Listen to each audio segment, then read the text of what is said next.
Baik, Assalamualaikum warahmatullahi wabarakatuh. Selamat siang semuanya. Perkenalkan kami dari kelompok 3B yang beranggotakan saya sendiri, Caca Firadina selaku moderator, Bintang Salmina Rita, Sofia Slavina, Tamara Rizky Fitriani, Azara Sukiasi, Rafa Sani Poza, Azari Surya, Akif Yolita, Pramudia Mahendra, dan juga Francisca Riyadi Tambun yang akan mempresentasikan tentang Case Method Learning, Inventarisasi Emisi atau IE, pencemaran udara dan gas rumah kaca di Jakarta Utara dalam mata kuliah pencemaran udara yang diampu oleh dosen Bapak Alfian Zurfi STMSI dan juga Bapak Ahmad Dalsyah Imami STMT.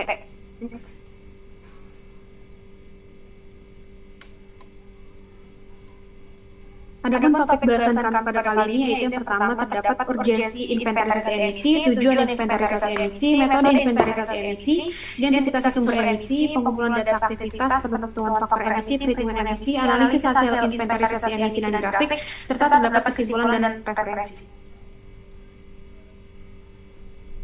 Urgensi inventarisasi emisi yang pertama adalah tingkat pencemaran udara yang tinggi. Menurut Badan Lingkungan Hidup di DKI Jakarta, pada tahun 2022, kualitas udara sangat tidak sehat di Jakarta dengan konsentrasi PM10 mencapai 90 mikrogram per meter penghabisan yang melebihi lebih dari ambang batas WHO. Dan kedua, urgensi yang kedua adalah dampak kesehatan masyarakat, menyebabkan sekitar 7 juta kematian prematur di setiap tahun seluruh dunia berdasarkan data dari Badan Pusat Statistik tahun 2021. Next. Selanjutnya ada kontribusi sektor transportasi yang dimana sektor transportasi merupakan salah satu penyumbang utama emisi di Jakarta. Berdasarkan data dari Dinas Perhubungan DKI Jakarta, sekitar 70% dari total emisi NO2 berasal dari kendaraan bermotor. Dalam konteks ini, inventarisasi emisi diperlukan untuk memahami kontribusi setiap jenis kendaraan dan merumuskan kebijakan transportasi yang lebih berkelanjutan. Di poin kedua ada komitmen terhadap perjanjian. Indonesia telah berkomitmen untuk mengurangi emisi gas rumah kaca sebesar 29% pada tahun 2030 dengan potensi peningkatan hingga 41% dengan batas internasional. Next. Selanjutnya ada perencanaan kebijakan yang efektif, yang dimana tanpa data yang akurat tentang sumber dan volume emisi, pengambilan keputusan dalam perencanaan kebijakan lingkungan akan sulit dilakukan. Yang kedua ada kesadaran masyarakat dan partisipasi. Dengan adanya inventarisasi emisi, data yang diperoleh dapat digunakan untuk meningkatkan kesadaran masyarakat mengenai pentingnya kualitas udara. Next. Selanjutnya ada metode inventarisasi emisi. Perhitungan ini dapat dilakukan pada beberapa tingkatan atau biasa disebut tier. Dengan tier 1 menggunakan data default yang tersedia, sementara tier 2 menggunakan data spesifik lokasi jika ada. Faktor emisi yang digunakan berasal dari standar internasional seperti dari IPCC dan standar lokal yang lebih relevan dengan konteks setempat. Sumber emisi dikelompokkan berdasarkan kategori yang ditetapkan oleh IPCC termasuk penggunaan energi, proses industri, pertanian, kehutanan, dan pengolahan limbah. Hasil dari inventarisasi emisi ini sangat penting untuk menyusun rencana aksi pengelolaan kualitas udara lokal serta untuk mengidentifikasi potensi reduksi emisi dan distribusi spasial emisi per parameter. Next. Selanjutnya ada identifikasi sumber emisi, pengumpulan data aktivitas, dan penentuan faktor emisi. Pada tahap mengidentifikasi, hal yang diidentifikasi itu sumber-sumber yang berpotensi mengeluarkan emisi. Dalam hal ini ada sumber titik dan sumber area, di mana sumber titik dapat berupa industri, transportasi darat, laut, dan udara, sedangkan sumber area dapat berupa lahan basah, hutan, dan bangunan gedung. Setelah sumber emisi teridentifikasi, langkah berikutnya adalah pengumpulan data aktivitas. Data ini digunakan untuk memprediksi tingkat aktivitas dan produksi yang berkontribusi pada emisi. Selanjutnya, untuk menghitung emisi secara akurat, kita harus menggunakan standar internasional seperti Guidelines for National Greenhouse Gas Inventory dari IPCC. Standar ini membantu dalam penentuan faktor-faktor yang berkontribusi pada emisi gas rumah kaca serta efek pengendalian yang telah dilakukan oleh masing-masing negara atau daerah. Next.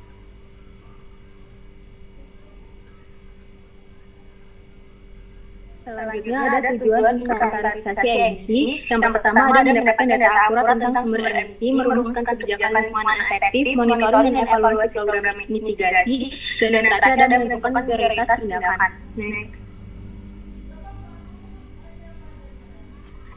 Berikut ada data sektor transportasi berdasarkan sumber BPS Indonesia dan Korlantas Bawaslu di Kabupaten Jakarta Utara. Pada tabel pertama, jenis kendaraan sepeda motor pada tahun 2022 dan 2023 dapat terlihat pada jenis kendaraan sepeda motor yang mendapat nilai terbesar yaitu 17.347.000 dan 18.229. Kemudian ada panjang jalan menurut kota kabupaten dan tingkat kewenangan pemerintah dalam kilometer. Pada tabel ini dalam skala negara dan skala provinsi. Pada tahun 2019 dan pada tahun 2020 Jakarta menempati pada skala negara 58 km dan tahun 2020 12 km, kemudian pada Jakarta Utara. Pada skala provinsi menempati nilai 1089 dan pada tahun 2020 juga 1089. Kemudian tabel yang terakhir ada pemakaian bahan bakar atau bahan bakar, kemudian pada kota Jakarta pada jenis premium pada tahun 2022 menempati nilai 59.090 dan 2024 168.000 dan pada jenis biosolar pada tahun 2022 283.000 dan pada tahun 2024 ada 452.000.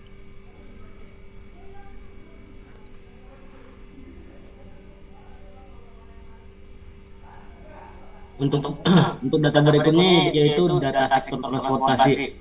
Data ini ada dua data yaitu pada tahun 2022 dan pada tahun 2023. Untuk jenis kendaraannya itu ada 4 yaitu sepeda motor, mobil penumpang, truk, dan bus. Jumlah kendaraan pada tahun 2022 itu untuk sepeda motor ada di kisaran 1 juta, mobil penumpang ada di kisaran 300.000, truk ada di kisaran 90.000, dan bus ada di kisaran 4.000. Untuk rata jarak tempuhnya sepeda motor ada 10.000 km per unit per tahun, mobil penumpang ada 13.250 km per unit per tahun, truk ada 3.331 km per unit per tahun, dan untuk bus ada 10.345 km per unit per tahun. Untuk VKT sumber area itu pada sepeda motor di tahun 2022 ya ada untuk VKT sumber area itu didapatkan melalui jumlah kendaraan dikali dengan rata jarak tempuh yang menghasilkan pada sepeda motor itu 100 miliar di kisaran 100 miliar, untuk mobil penumpang di kisaran 40 miliar, untuk truk di kisaran 300 juta, dan untuk bus di kisaran 40 juta. Pada tahun 2023 jumlah kendaraan sepeda motor ada 1 juta unit di kisaran 1 juta unit, mobil penumpang ada di kisaran 300.000 unit, untuk truk ada di kisaran 100.000 unit, dan bus ada di kisaran 400.000 unit. Untuk rata jarak tempuhnya sepeda motor itu ada 10.000 km per unit per tahun. Untuk rata jarak pada tahun 2003 dan 2002 itu keduanya sama. Dan untuk VKT-nya kurang lebih juga sama untuk kisarannya. Next.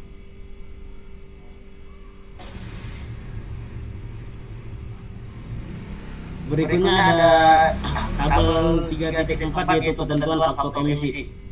Data ini diambil melalui sumber Permen LH nomor 12 tahun 2010, yang dimana ada 5 emisi yang dilihat yaitu CO, SO2, NOx, PM10, dan HC. Dengan transportasinya ada mobil penumpang bahan bakar bensin, sepeda motor, bus, dan mobil ban atau truk. Dan kemudian di bawah tabel tersebut ada rumus beban emisi yang akan ditampilkan pada slide berikutnya. Sekian.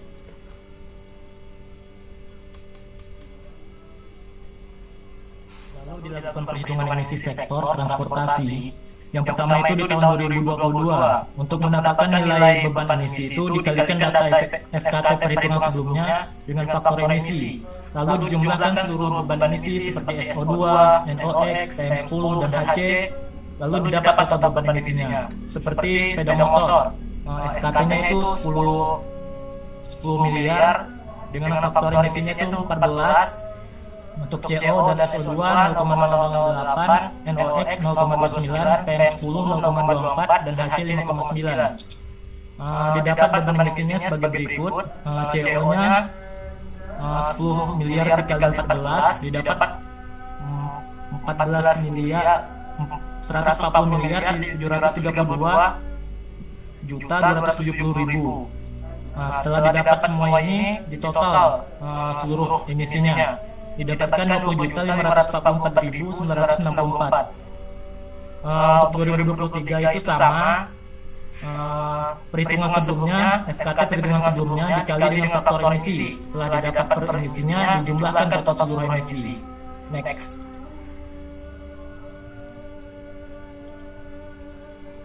Setelah dilakukan perhitungan emisi, sektor transportasi lalu dibuat dalam bentuk diagram. Jika dilihat pada diagram tahun 2022, transportasi yang paling banyak mengeluarkan emisi adalah sepeda motor, lalu diikuti mobil penumpang, dan yang paling sedikit yaitu bus. Sedangkan di tahun 2023, yang paling banyak mengeluarkan emisi yaitu sama dengan tahun sebelumnya, yaitu sepeda motor, lalu diikuti dengan mobil penumpang, dan yang paling sedikit adalah bus. Sekian.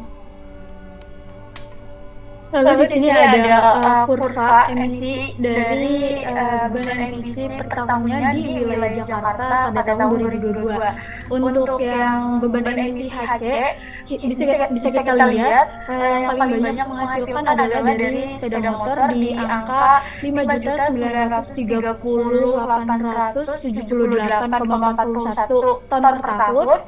Lalu untuk beban emisi PM10 juga dihasilkan paling banyak dari sepeda motor, yaitu 2.412.56,7 ton per tahun, dan yang ketiga ada beban emisi CO yang paling banyak yaitu dari mobil penumpang sekitar 17.863.121,84 ton per tahun.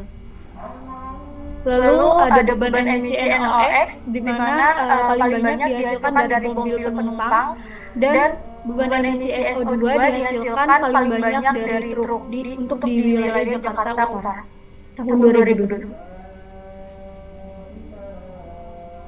Selanjutnya untuk kurva emisi pada tahun 2023, ini ada jumlah beban emisi CO pada setiap jenis kendaraan di wilayah Jakarta Utara pada tahun 2023. Yang paling besar bisa kita lihat yaitu sepeda motor dengan jumlah 20.593.160,38 ton per tahun, dan untuk beban emisi HC-nya yang paling besar yaitu sepeda motor sekitar 86.746,46,16 ton per tahun, dan untuk beban emisi SO2-nya itu yang paling besar yaitu untuk kendaraan truk sekitar 30.598,78 ton per tahun. Dan untuk beban emisi NOx-nya yang paling besar yaitu mobil penumpang sekitar 9.572.59,76 ton per tahun, dan untuk beban emisi HC-nya yang paling besar yaitu pada sepeda motor yaitu 8.678.546,16 ton per tahun.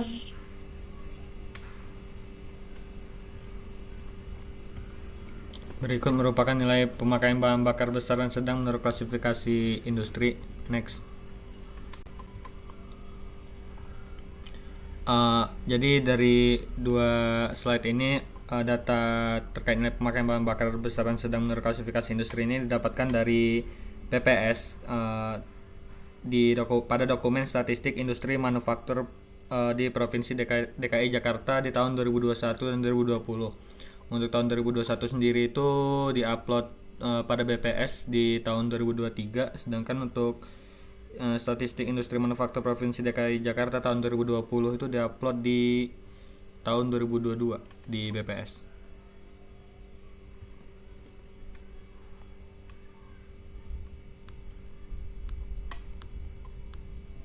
Baik, untuk analisa dari hasil inventarisasi ini, setelah dilakukan perhitungan sektor transportasi di kota DKI Jakarta, beberapa zat pencemar yang dilakukan perhitungan yaitu CO, SO2, NOx, PM10, HC, dan juga CO. Pada tahun 2022, emisi CO, SO2, NOx, PM, HC, dan CO. Untuk kendaraan sepeda motor terdapat total emisi sebesar 350.363.866,41 juta ton per kilometer.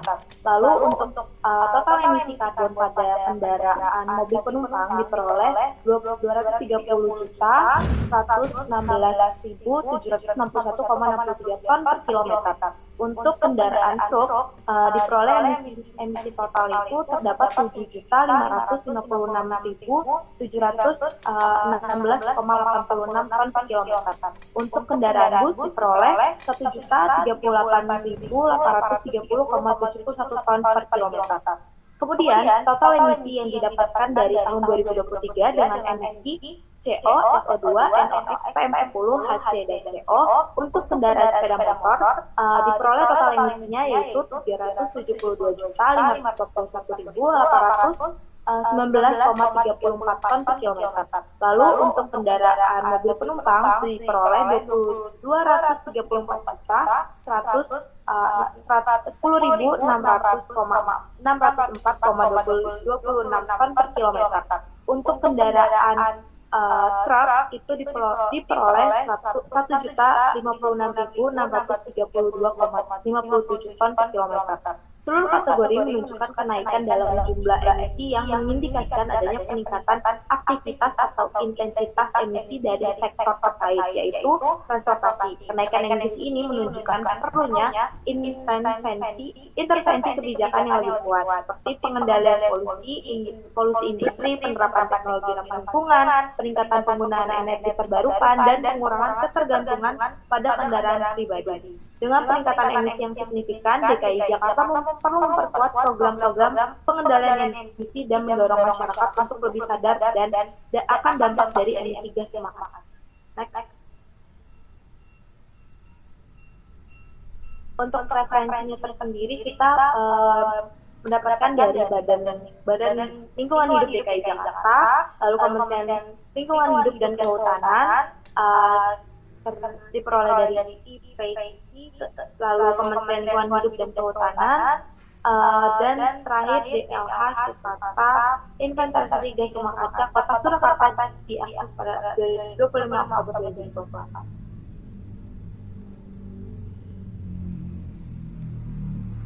Baik, mungkin sekian presentasi dari kelompok kami. Kurang dan lebihnya kami mohon maaf. Wassalamualaikum warahmatullahi wabarakatuh.